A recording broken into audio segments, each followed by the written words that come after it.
আপনাদের দই বড়া বানিয়ে দেখাবো। এর জন্য প্রথমে আমি বিউলির ডালটাকে 8 থেকে 10 ঘন্টা ভিজিয়ে রেখেছিলাম। তারপরে ভালো করে পেস্ট করে ফেটিয়ে নিয়েছি। ফেটানো হয়েছে কিনা এর জন্য একটু চেক করে নিলাম জলের মধ্যে দিয়ে। তারপরে আমি কড়াইতে তেল দিয়ে বড়াগুলোকে ভেজে নিলাম।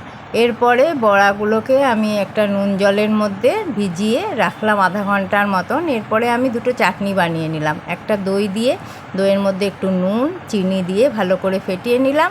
আর একটা বানালাম তেঁতুল দিয়ে, তেঁতুলের মধ্যেও একটু চিনি নুন দিয়ে তেঁতুলের চাটনি বানালাম।